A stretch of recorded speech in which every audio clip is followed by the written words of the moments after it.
What's going on, gamers? I am Merkaba18, and today I'm bringing you my very first build guide for Deep Rock Galactic Survivor. Now, this build guide is one that I would recommend using as soon as you unlock the Engineer. Specifically, you can use the Maintenance Worker or the Tinkerer with this particular build. They're going to work a little different, and we'll talk about those differences as soon as we get started here. But basically, the point of this is that there is a weapon for both of those classes called the shock fence, and when you overclock the shock fence, if you get the right overclock roll, it will allow the shock fence to do damage and to do all the things that it does, but it also picks up the XP for you. So this is a class that will succeed in almost every hazard level. You could probably do hazard 5 for crystalline caverns, and for magma it's going to start to fall off a little bit on hazard 5, and I'll do some hazard 5 builds once this video is done. But this is once you've unlocked the maintenance worker, you can use this class and this build for hazard 1, 2, 3, 4, all the way through all the maps, and to some degree for some of them, if you get some really good lucky rolls, you can get hazard 5 done as well. Now, the damage fall off on hazard 5 is very severe, and there's a lot of very niche builds that you have to use to complete some of the hazard 5 stuff, but I'll get into those as we go forward. Don't forget to hit the sub button on YouTube here. Make sure to check out the live streams. I play this game regularly. We are due for our update number 4, which is going to bring up I think a new biome and some other cool, interesting updates. Without further ado, let's dive in. Okay, so with the Tinkerer or the Maintenance Worker, you're going to build a little bit differently. Now, with the Maintenance Worker, you're going to start with the LMG gun platform. Very, very, very good early entry-level weapon there. That one is going to give you plus damage to constructs and plus 10 reload speed to constructs. Constructs are a tag that you will see on the sort of the LMG turrets, on some of the drones, and some of the other weapons. So you're not really gaining a whole ton, but easily use the Maintenance Worker for this build. Shock fence is considered a construct, by the way, and you are probably going to have an entry-level engineer faster than you'll have a Tinkerer, so start there. And then once you unlock Tinkerer, this is where this build really starts to shine. Now, the Warthog isn't a great weapon at first, and the Warthog is going to struggle for the first 5 levels or so until you unlock your second weapon. It's going to be a little bit of a struggle, so you got to be very, very careful, particularly on hazard 4 or 5. But the reason that the Tinkerer is so strong is you gain 10% extra XP, and all the weapons that you equip are going to start at level 3 instead of level 0. So you gain 3 automatic levels for each one. Now, you're going to start with the shotgun. The path of progression for the shotgun is very simple. You want to level up its damage and fire rate. To some degree, reload speed is going to be important, but you're going to prioritize those two stats, damage and fire rate, especially fire rate, and connect to the ones that give you the level ups for the weapon. And then the ideal choice here is going to be plasma. So you want to turn the Warthog into a plasma gun, and what will happen then is the plasma bullets will bounce all over the place. The reason the Warthog is a little bit of a struggle at first is because it only goes forward. It doesn't shoot backwards. So you're only hitting things in front of you. Now, when it turns to plasma, they're bouncing all over the place, and it's going to help take care of stuff.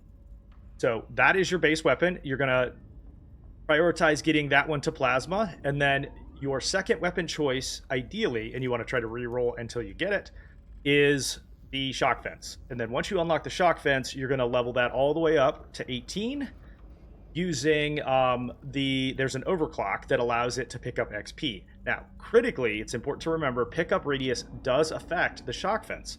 So everything that the shock fence touches within the pickup radius is going to pick up the XP. You can also make the shock fence do things like freeze or slow with frost damage. There's a number of different choices, but the biggest, most important one is the one that allows it to pick up XP, and you want to prioritize a little bit of health or pickup radius for those. Extra turrets are also nice as well as an addition there. And then your other two weapons really are going to be about prioritizing the type of damage that you want to do. You could build around plasma with this one because of the Warthog being plasma, You can build around electricity. If you get the LMG platforms alongside this, alongside the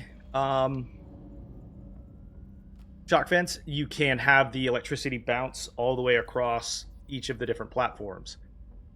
So once you get that done, you are going to end up with a shock fence that does a ton of damage. It can slow, it bounces, it does a ton of extra like residual damage as you're walking around, and you're gonna end up with extra free levels. That specific build, and then basically building around those two items, is going to allow you to complete just about any progress up to hazard, all the way through hazard 4. So why don't we go ahead and take a second right here live, and I will show you kind of on a, let's do a hazard 3, just to kind of give you an easy sense of what it looks like. And I'll show you each of the choices as I progress and bounce through. So we're gonna go Tinkerer. Let's jump in. I'll show you real quick what that looks like. So as you can see here, the shotgun only shoots forward. So first thing we're gonna do is prioritize getting some gold here. First level choice, you're going to want fire rate over reload. So you go fire rate there. Now, the shotgun does do a good bit of damage. You just have to face whatever it is that you're hitting. So you can take a second there and freeze if you need to. Damage is good. And we're already level 3. So as long as I'm surviving and picking up the stuff I need to, we're good here so far. Grab our materials. Objective. Run away as a priority if you have to. Level up. Piercing is very good for this, especially since it's epic. And then it's electrical. In a circumstance where it's going to be plasma there, you would grab plasma, but we're not going to do that yet. Now, this is one of those moments where the build has sort of taken a step back already, just because we're not getting plasma right away. However, it's not really something we're going to abandon just yet, because you still have the chance to get it on the next one. It's just going to take a little bit longer. And honestly, the shotgun is not necessarily the centerpiece of this build. If you get to level 5, by the way, and you don't get the shock fence, don't panic. I would wait until you get to like 15. And if you don't get the shock fence at 15, then I would reset the run. Try again. More times than not, you're going to get it. So if you don't get it by 15, and especially if you're pretty like advanced or experienced with it, and you're just trying to build it out, it's not a deal breaker. All right, so we didn't get the shock fence. We're going to re-roll and see if we can get it. And on our very last roll, there it is, the electric shock fence. And as you can see, now you do have to move in order for those to come down. We're going to grab the salty pretzel here. And now our priority is the shock fence, but we don't have any re-rolls here, so we're going to wait. As you can see, the shock fence does a good bit of work. Does a good bit of residual damage for free.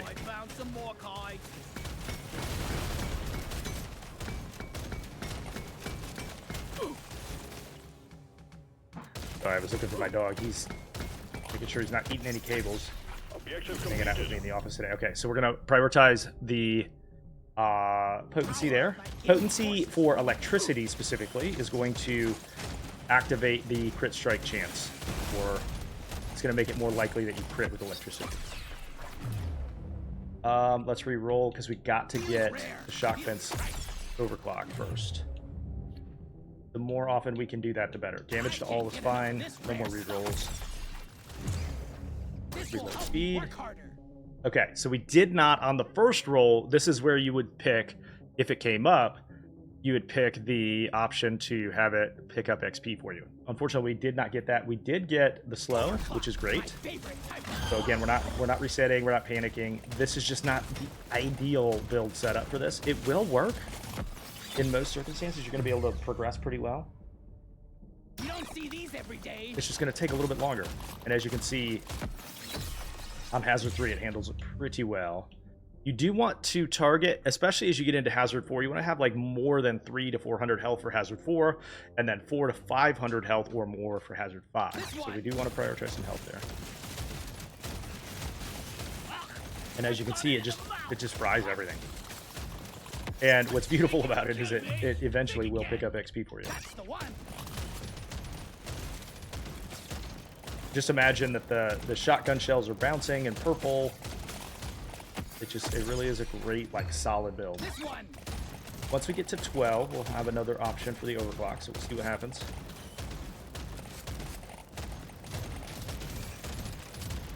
Yeah, I can basically just stand here and kill the elite. No problem.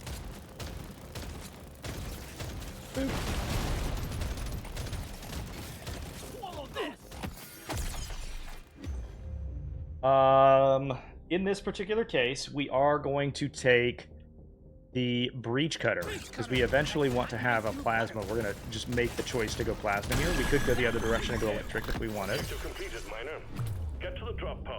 XP gain is a great option, especially early in a dive. The residual, like the diminishing returns for that are worse as you progress. So it's a great choice early. It gets worse the later into the run. Both because you're going to gain just a total number of levels that is less, and because you're going to eventually just need to do damage. Ooh, order right away. Okay, so we're level 8 with the shotgun, and we're level 8 with the fence. Sitting pretty. I'm only going to show you one more overclock option for Eve. I think we'll take the Nitra there. There were some good choices, but I think Nitra is valuable here. Now, I would be prioritizing resources much more than I am right now. We're just kind of trying to show you and demonstrate the case here.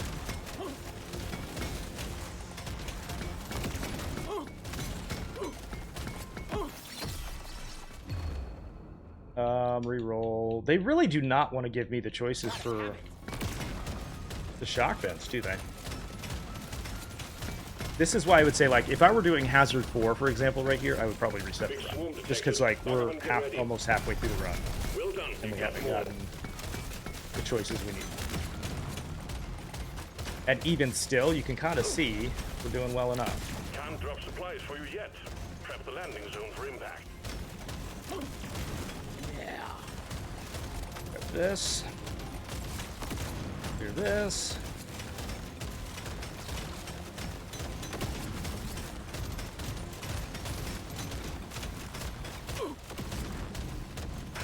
As you're progressing, you're going to be much more careful than I am. My stats are much higher than this hazard level, so I don't have to be as careful. Fire rate. The BLT is a great option for almost any build.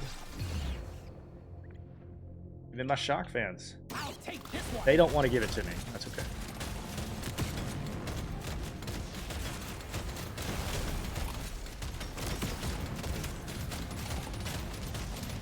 Play. Pick up all this XP. There's some.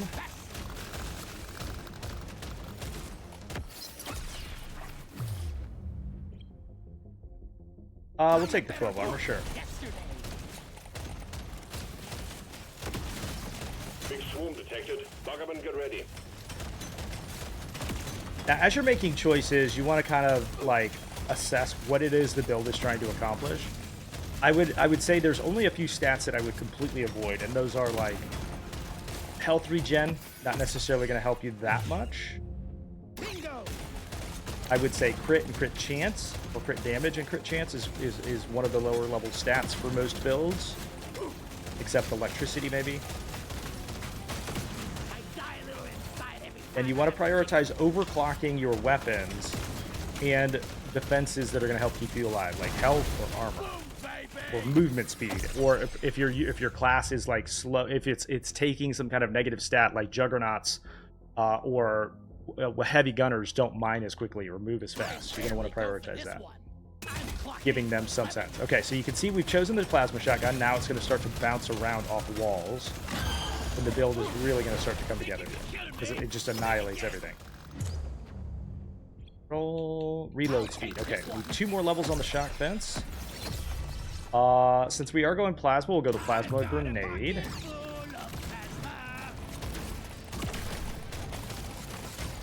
I just really want to emphasize that you want to choose some of the same elements and some of the same like things to build around, because it'll help you center all of your damage in one place rather than doing damage to all the different kinds. All right, so there's the balanced overclock, which gives you the turrets will now pick up XP and materials. And again, crucially, that is affected by pickup radius. So as you're running around, if it's in range, the turret is now going to pick it up. You don't even have to worry about it. Walk through, find the stuff you need to. It'll slow stuff, it'll kill stuff, and it'll pick stuff up for you. There is one other weapon also that I think the maintenance worker has access to, which is the Voltex Sweeper, which, and this is an example, by the way, of you can choose all plasma damage now because all of our guns, except for the turret, are going to have plasma damage, which boosts everything. The Voltex Sunsweeper also picks up materials, just not as reliable. As you can see, it's kind of picking those up for us. I don't have to worry too much about picking every single piece up because it's going to do it for me.